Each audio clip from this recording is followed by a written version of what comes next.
Welcome into the Lone Star Varsity Coaches Show. I'm Mike Graham. Today I'm joined by Shallowater's Bryan Wood. Coach, thank you so much for being with us today. Thank you for having me. This show is brought to you by the University Medical Center and powered by AJ Media. Shallowater got a 58-19 win against Friona in District 1 3A Division I play this weekend. And Friona kind of began a gauntlet for you guys. You know, they were unbeaten in the district. They had one loss in the district. Muleshoe coming up this week was unbeaten in the district. So you had to get through these two teams to win the district championship, and so far you're 1 for 1 in that feat. Well, just, you know, you get close here to the end of district when the championship starts to play out, and certainly it's a 1 week at a time deal all the way through. But here we sit, you know, the final week of district play, and we've got a chance to play for the district championship, and that's what you're hoping for all the time. Absolutely, and we're going to show you 3 plays that kind of put the Squaws on their back early. And we'll just start with play number 1, which was an offensive touchdown. So before we run this, just kind of explain the situation that you find yourself in on this particular snap. Well, this is the 10th play of the game, and I think it's our 4th offensive play. And so we got in a little unbalanced set here, and they're just trying to get them outflanked and figure out which way we were going to try to run Cutter, you know, throughout the night. We hadn't ran him a bunch this year, and felt like it was time to get him some touches and utilize him more, you know, in the run game. So we just got a little unbalanced formation here and got them lined up like we wanted them and run a sweep to this side. And as you'll see, there's lots of good blocking taking place for him. Am I seeing, it's hard to see up top, is there a tight end over there and then you got an H-back right here? So right. It's kind of an even set. Right, it's a pro set with the tight end and the left tackle flip. So we're guard tackle up top, and then all that's down here is a guard tight end with our fullback. Kind of with that even line. Do you feel like there's any giveaways? Obviously, there's an H-back on one side who you think is going to be a little more athletic than your tight end. I don't know. Do you feel like Friona had an idea of what was going to happen on this play? Well, we did. It's not something that we hadn't done formation-wise. It's not new. We move our fullback around a whole bunch, so we could have motioned him and gone back the other way. But we're just looking to see how they get lined up, and basically they're balanced. But we have them outflanked because of our 2 backs on this side, and both of those guys got key blocks, and Cutter made a great run. Looks like they respect your run game. There are 8 guys in the box. There's lots of folks up there for sure. All right, well, we'll run the play and just see what happens here. Well, you can see right here that this is our fullback, and he's locked up because this guy has contained responsibility, and he's not letting him outside. So CJ does a good job of locking up. Then our running back picks up the inside linebacker, and then our outside receiver out here. There's a body on a body in a lot of different places, and then our offensive line, even on the backside, you can see that we've got some things sealed off. And so anytime you can have a body on a body with the outside zone play and a good runner, that's a good play. It just seems like Cutter, I mean, week after week, getting better and better as numbers get higher. I know he got a lot of praise in the Avalanche-Journal article that came out with George Watson for his performance this game. I think more than 100 yards on the ground. And he's really had to pick up slack because, you know, it hasn't been the best year for you guys on the injury front. Yeah, we've had the injury bug quite a bit, and that's part of the reason that we just chosen not to run him early on is because we feel like he's so valuable to us. And but it's that time of year where you kind of got to put those nerves behind you and just do what you think you have to win the ball game. And so I think he had about 170 yards rushing, and he was a key factor in us getting in a quick start. And it just, I mean, how about Cutter? I mean, he's a junior. You know, he's not the biggest guy in the world, but he plays like he is. I mean, just what kind of personality is he, and what's his upside at Shallowater High School? You know, not only this year, but when he finishes his career next year. Oh, I think I can talk about Cutter for a long time just because he's the kind of guy you want to lead your football team. He doesn't get shook up when some other guys might. He's got a great arm. He obviously got a good set of wheels on him, but most importantly, he's just a good leader. And when you play the quarterback position, no matter who you play for, you got to have some leadership skills about you. And he has that. It's natural, and he works hard at it. And he's just a good kid. You'd love to have him on your football team every year. So this touchdown made it 6-0. The PAT went through 7-0. Correct. So now it's 7-0, and Friona's coming back and trying to get back in this ball game. But it's not going to work out for them so well because this play number 2, is a defensive play, and it's a turnover.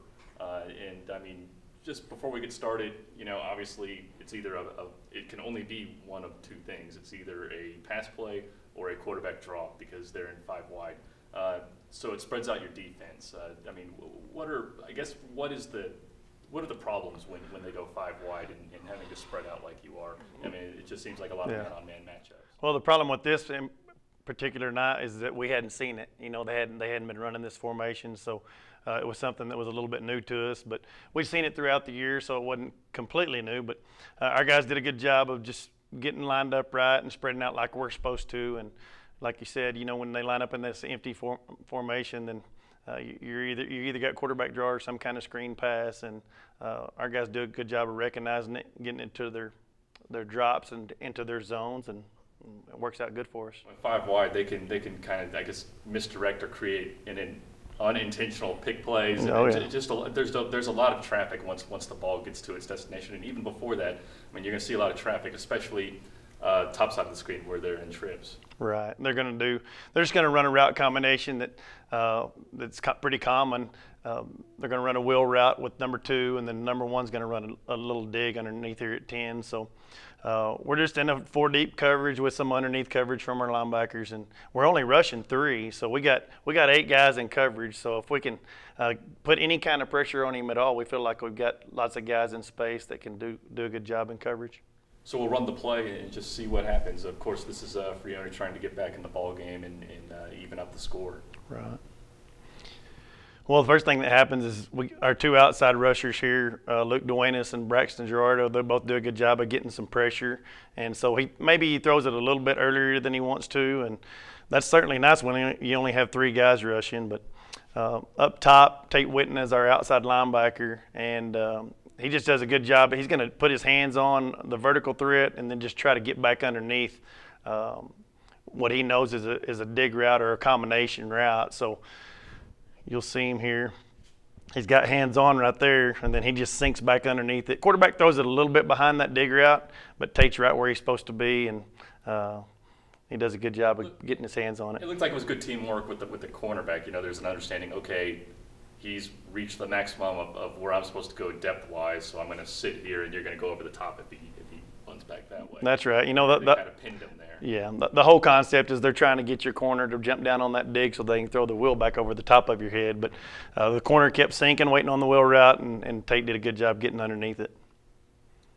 And it looks like an athletic linebacker. You've had a really good the defensive front has been really productive this year, and that's probably one of the biggest turnarounds from last year's team and then the team this year in your first year. Yeah, these guys that are out there right now are the starters because this is the second series of the game, and but we rotate a lot of guys. We play about 6 guys a game, rotating at those 3 spots, so it helps to stay fresh and be able to have some energy about you the longer the game goes. Well, things didn't improve for Friona because then you went up 14-0, and then here the guys are in the red zone again. And this, just giving it away, is a touchdown pass that put you guys up 3 possessions. And that's probably always a point for a team where another team just kind of exhales and starts, thinking that this game is getting away from them. 2 possessions isn't fun, but 3 possessions is a really bad spot to be in. Right.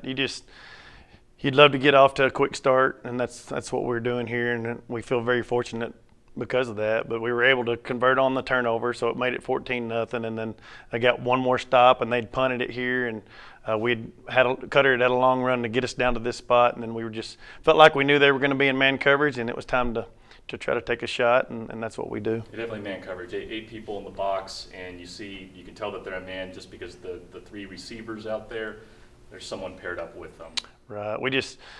We're in a pro twin set, and you can't see the corner here on Blake, but we run this combination route a lot where we're running a bubble and then a slant behind it. So Cutter has this read here, and then he's got a read up top on that slant. So he picks this side, and this bubble by Vanderroos gets that safety to jump it, and the slant's open right behind it. And you know what? Everybody sees the touchdown pass, but what's really cool is if you watch our offensive lineman and Zach right here, they do a great job of getting everybody's hands down and protecting Cutter long enough so he can fit it in there. Well, let's run it.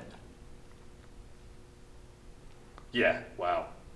Nothing. I mean, they did. I don't think a single one of them got past the line of scrimmage, and obviously Cutter's 5 yards behind that. Right. We just, we've got to cut protection here on, and Zach's got to pick up this outside linebacker, and if you can, once you get to that spot right there, there's nobody in his face, and we're trying to get hands down, and he makes a great throw. And now that bubble route is simply just to bring that safety to the outside, and then there's no one inside. Right. So you beat the corner, and you've got the touchdown. Right. Anytime you can get them kind of in a man coverage down there around the red zone, you know that if you can run a bubble, you can get something underneath it. And we felt like that's the coverage we were fishing to get. And had we got zone, then he'd have had another option to get out of it. But he just did a great job of finding Blake right there in the hole. Now, defensively, shouldn't there be some rules for them, like a combo rule or something? Well, you can if lots of times if you get your receivers close together, they'll banjo it or let it switch off, But in this, we were spread out enough right there that it was going to be hard for them to switch it because they were in man coverage, and we'd run the ball so good. I don't know if we'd thrown it maybe once or twice already in this game, and so they were thinking run, and we were able to throw a pass at the right time. And then just going back to the offensive line, not a lot of people, I guess offensive lines don't often get to be celebrated, but this is a good O-line that you've got this year, toward your 8-1 record with no losses to 3As. I mean, can you tell me about those 5 guys up front? Yeah, it's been awesome to watch those guys grow, just because I think our single biggest concern starting the year was whether we're going to be able to put an O-line together or not. And the scrimmages went pretty good, and then we just felt like we were making progress each day. And those guys that we have right there starting are the same guys that we started in the first scrimmage. So they have developed and done what they needed to do. And we took a kid that's playing our left tackle right there, Holt Pierce. He's been a tight end and a fullback type kid his whole life. So we immediately asked him to play tackle at the beginning of the year, and that's not glory. There's no glory in that, but he bought into it because he's such a great team guy. And then beside him is Evan Soria at guard and Garrett Tongate at center are the 2 seniors on the front, and then Luke Duenas and Brady Newton are on the right side, and they're both juniors.